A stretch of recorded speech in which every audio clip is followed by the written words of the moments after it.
జనసేన అధినేత పవన్ కళ్యాణ్ బిజీగా ఉన్నారు. కాకినాడలో పవన్ కళ్యాణ్ న్యాయవాదులు వార్డు మెంబర్లతో సమావేశమయ్యారు. పవన్ కళ్యాణ్ ను జిల్లా టీడీపీ నేతలు కలిశారు. మాజీ హోంమంత్రి చినరాజప్ప, మాజీ ఎమ్మెల్యేలు పవన్ ను కలిసిన వారిలో ఉన్నారు. ఈ రోజుతో పవన్ కళ్యాణ్ 3 రోజుల పర్యటన పూర్తయింది. టీడీపీ నేతలతో సమావేశం పూర్తి కాగానే రాజమండ్రి ఎయిర్పోర్టుకు పవన్ కళ్యాణ్ బయలుదేరి వెళ్లారు. అక్కడి నుంచి హైదరాబాద్ చేరుకుంటారు.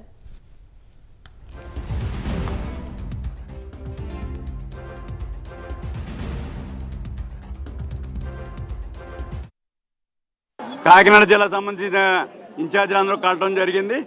ముఖ్య ఉద్దేశం ఏంటంటే ఆ రోజు చంద్రబాబు నాయుడు గారు జైల్లో ఉన్నప్పుడు వచ్చి కలిసి మాట్లాడిన తర్వాత అనౌన్స్ చేయడం కూడా పవన్ కళ్యాణ్ తెలుగుదేశం జనసేన కలిసి పనిచేద్దాం అని చెప్పి ఒక మాట చెప్పాడు. అది అభిమానం. ఒకసారి అందరం కూడా అభినందించాం. అలాగే రాబోయే రోజుల్లో కూడా మరి అందరం కూడా కలిసి పనిచేయాలి, ఈ ప్రభుత్వాన్ని వైసీపీ ప్రభుత్వాన్ని ఓడించాలనే ప్రయత్నంలో భాగంగా నేను చెప్పాను. ఖచ్చితంగా ఈ ప్రభుత్వాన్ని ఓడించాలి అని చేత మనందరం కూడా కలిసికట్టుగా పనిచేయాలి. చిన్న విభేదాలు ఉన్నా కూడా మీరు సర్దికెళ్ళండి, మేము కూడా సర్దికెళ్తామని చెప్పాడు. మా నాయకులందరూ కూడా దానికి కట్టుబడి ఉన్నామండి. ఇప్పటికే మా డైరెక్షన్ వచ్చింది. చంద్రబాబు నాయుడు కూడా అదే చెప్పారు, మీరు కూడా అదే చెప్పారు. తప్పనిసరిగా రాబోయే రోజుల్లో ఎలియన్స్ తర్వాత మొత్తం అన్ని కూడా 175లోని కూడా 2 పార్టీలు కలిసి ఎన్నికల్లోని విజయం సాధించడానికి ప్రయత్నం చేస్తామని చెప్పి చెప్పడం జరిగింది. మా నాయకులందరూ కూడా సంతోషంగా ఉన్నారు. ఎందుకంటే మీరు వచ్చారు, ఆయన వచ్చింది కూడా కింద స్థాయి కార్యకర్తలందరూ కూడా కలిసి పనిచేసే విధంగా కింద స్థాయి నుంచి కూడా మాట్లాడుతున్నాను. మా ఊళ్ళందరినీ కూడా తెలుగుదేశం కలిసి పనిచేయాలి, అలాగే మీరు కూడా మాతో కలిసి పనిచేయాలనే వాతావరణంలో తీసుకురావడం కోసమే ఈ ప్రయాణం అని చెప్పి చెప్పడం జరిగింది. ఈరోజు జనసేన అధ్యక్షులు పవన్ కళ్యాణ్ గారిని మర్యాదపూర్వకంగా కాకినాడ పార్లమెంట్ లో అందరం కలవడం జరిగింది. ఏదేమైనా ఆయన ఇచ్చిన సలహా ఓటు చేయకూడదు, చంద్రబాబు నాయుడు గారిది నాది ఒకటే విధానం, మన అందరం కలిసి జగన్మోహన్ రెడ్డి గారిని ఇంటికి పంపించాలి, అలయన్స్ టీడీపీ జనసేన ప్రభుత్వాన్ని అధికారంలో తీసుకురావాలి, అందరూ కష్టపడి పనిచేయాలని చెప్పి ఏదో తెలియజేయడం జరిగింది. అందరం కూడా చంద్రబాబు నాయుడు గారు మరి పవన్ కళ్యాణ్ గారి యొక్క ఆలోచనకు అనుగుణంగా కాకినాడ పార్లమెంట్ లో ఉన్న 7 నియోజకవర్గాలు అందరం కూడా వాళ్ళిద్దరు అభీష్టం మేరకు ఓటు చీలకుండా కష్టపడి ఇక్కడ జెండాల 7 నియోజకవర్గాల్లో జెండా ఎగరేసే విధంగా. రైట్, ఇక ఇదే అంశానికి సంబంధించి మరిన్ని వివరాలు మా ప్రతినిధి వర్మ లైవ్ ద్వారా మరిన్ని అప్డేట్స్ అందిస్తారు. వర్మ, చెప్పండి, కాకినాడలో పవన్ కళ్యాణ్ 3 రోజుల పర్యటన అయితే ముగిసింది. టీడీపీ నేతలు కలిశారు. దీనికి సంబంధించి పూర్తి అప్డేట్స్ ఏంటి? యామిని, 3 రోజులు పర్యటన ప్రస్తుతం పూర్తి చేసుకుని పవన్ కళ్యాణ్ కొద్దిసేపటి క్రితమే రాజమండ్రి ఎయిర్పోర్ట్కి అయితే బయలుదేరారు. ఏదైతే 3 రోజుల ప్రణాళిక ముందు ఎన్నికలకి సంబంధించి సమాయత్తం అయ్యి ఏ విధంగా సమీక్షలు నిర్వహించాలి, ముఖ్యంగా టార్గెట్ అంతా ఉభయ గోదావరి జిల్లాల మీద పెట్టడం, తొలుత ఈ ఉమ్మడి తూర్పుగోదావరి జిల్లాలో 3 రోజుల పర్యటన, ముఖ్యంగా దాన్ని అనుకున్న పథక రచన ప్రకారమే పూర్తిగా కూడా అన్ని అంశాల్లోనే సంతృప్తి చెంది ఆయన అయితే ఏవైతే వ్యూహాలు పన్ని రాజకీయాలు ఎలక్షన్లు ఇప్పుడు వచ్చే ఎలక్షన్లో ఏ విధంగా ముందుకు వెళ్ళాలన్న దాని గురించి తొలుత ఏదైతే పథక రచన చేసుకుని వచ్చారో ఆ విధంగానే పూర్తిగా ఇక్కడ సక్సెస్ చేసుకుని తొలిసారి పొత్తు తర్వాత ఏదైతే జనసేన టీడీపీ సమానం తర్వాత తొలిసారిగా ఉమ్మడి తూర్పుగోదావరి జిల్లాలో 3 రోజుల పాటు ఉండడం, ముఖ్యంగా కాకినాడ పార్లమెంట్ సెగ్మెంట్లో ఉన్నటువంటి అసెంబ్లీ నియోజకవర్గాల అందరు ఇన్ఛార్జీలతో పూర్తి స్థాయి సమీక్షలు నిర్వహించి ఆయన అనుకున్న విధంగానే సాగినట్టుగా పూర్తిగా సంతృప్తికరంగా అయితే ఇక్కడికి వెళ్ళినట్టుగా పూర్తి పరిస్థితులను బట్టి అర్థమవుతుంది. ముఖ్యంగా రాబోయే ఎన్నికల్ని ఖచ్చితంగా ఉమ్మడి తూర్పుగోదావరి జిల్లాలో 1 సీటు కూడా వైసీపీని గెలవనివ్వని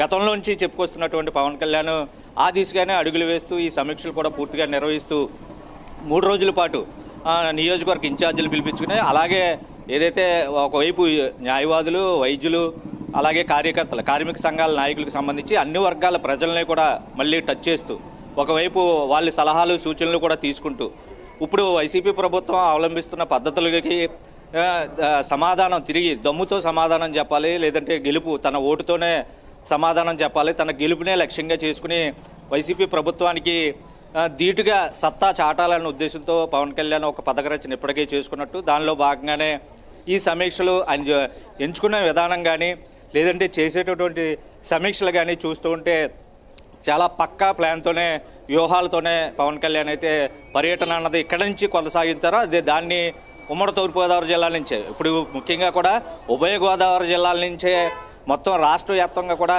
ఎన్నికలకు సంబంధించి సమరబేరి ఇక్కడి నుంచే స్టార్ట్ చేస్తారు. అవసరమైతే నాగేంద్ర బాబు కూడా ప్రత్యేకించి ఇక్కడే ఉండి ఈ 2 జిల్లాలకి సంబంధించి ఈ ఏదైతే నియోజకవర్గాల్లో ఉమ్మడి తూర్పుగోదావరి జిల్లాకు సంబంధించి అలాగే పశ్చిమ గోదావరి జిల్లాకు సంబంధించి కూడా పూర్తిగా అన్ని అసెంబ్లీ సీట్లు ఖచ్చితంగా కైవసం చేసుకోవాలన్న టార్గెట్తోనే ముందుకెళ్తున్నట్టుగా ఈ సమీక్షలు 3 రోజులను బట్టి తేటతెల్లం అవుతున్న పరిస్థితులు అయితే ఉన్నాయి. ముఖ్యంగా కాకినాడ ఎంపీ సీటుకి సంబంధించినంత వరకు కూడా ఏదైతే జనసేన పోటీ చేయాలని నిర్ణయం కూడా తీసుకున్నట్లుగా పార్టీ వర్గాల నుంచి సమాచారం తెలుస్తుంది. దానికి కారణం కూడా ముఖ్యంగా ఒక్క కృష్ణరాజు బీజేపీ గవర్నమెంట్ ఉన్నప్పుడు కృష్ణరాజు ఎంపీ తప్ప మిగతా అన్ని సందర్భాల్లోనే ఎప్పుడు ఎలక్షన్లు జరిగినా కాకినాడ ఎంపీ కాపులకే ఎప్పుడు దక్కింది. దానిలో భాగంగానే ఈరోజు టీడీపీ నేతలకి కూడా చివరి నిమిషంలో ఒక గంట ముందు వచ్చి కలిసి జనసేనను కూడా పలకరించి వెళ్ళిన సందర్భంలో కూడా పవన్ కళ్యాణ్ ఒకే మాట ఒకే తీరు తొలుత నుంచి చెప్పుకుని వచ్చిన పొత్తు తర్వాత సమన్వయంతో మీరు సీనియర్లు ఏదైతే టీడీపీకి సంబంధించిన నేతలు ఎవరైతే ఉన్నారో మీరందరూ సీనియర్లు, ఇప్పటికీ రాజకీయంలో కొంత అనుభవం ఉన్నారు కాబట్టి మా పార్టీకి సంబంధించి ఇన్ఛార్జీలు ఎవరైతే ఉన్నారో వాళ్ళందరూ ఏదైనా చిన్న చిన్న పొరపాట్లు చేసినా మీరు పెద్ద మనసుతో వాటిని మన్నించండి, మీకు మీదట మనం కలిసి ముందుకెళ్ళాలి, గెలిపే లక్ష్యంగా పనిచేయాలి అని చెప్పి పూర్తిగా కూడా వాళ్ళకి కూడా చెప్పి ఒకవేళ మా వాళ్ళు తెలిసి తెలియక ఏమైనా చిన్న పొరపాట్లు చేసినా మీరు సర్దుకోండి వాళ్ళ తరపు నుంచి నేను అడుగుతున్నానని వీళ్ళకి కూడా చెప్పి ఎక్కడా కూడా పొత్తు విషయానికి సంబంధించి ఈ పొత్తు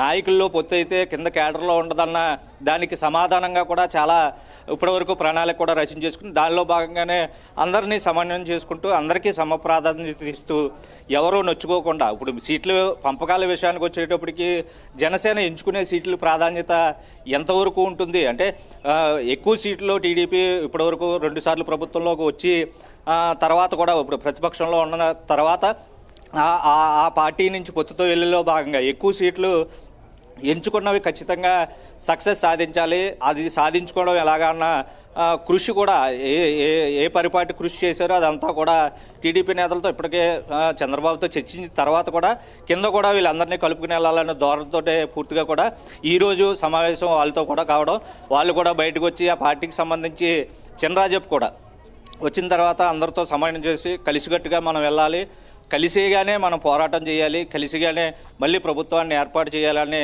3 మాటలు చెప్పి పూర్తిగా కూడా దీన్ని ముగించిన సందర్భం కూడా ఉంది. అంటే ఒకరిని కలుపుకునే విషయంలో కూడా ప్రస్తుతం ఎక్కడా కూడా పూర్తి స్థాయిలో ఎటువంటి పొరపక్షాలు లేకుండా ఎటువంటి అపోహలు లేకుండా మాట్లాడే విధానం కానీ చెప్పే విధానం కానీ లేదంటే వాళ్ళకి సూచనలు చేసే విధానం కూడా ఇప్పుడు అటు జన సైనికులు అయితేనో జనసేన క్యాడర్కి అయితేనో పూర్తిగా కూడా ఒక కొత్త ఉత్తేజాన్ని నూతన శక్తిని ఇచ్చింది. 3 రోజుల పాటు ఉమ్మడి తూర్పుగోదావరి జిల్లా పవన్ పర్యటనని బయటకు వచ్చిన నాయకులైతేనో నేతలైతేనో చెప్తున్న పరిస్థితి అయితే ఉంది.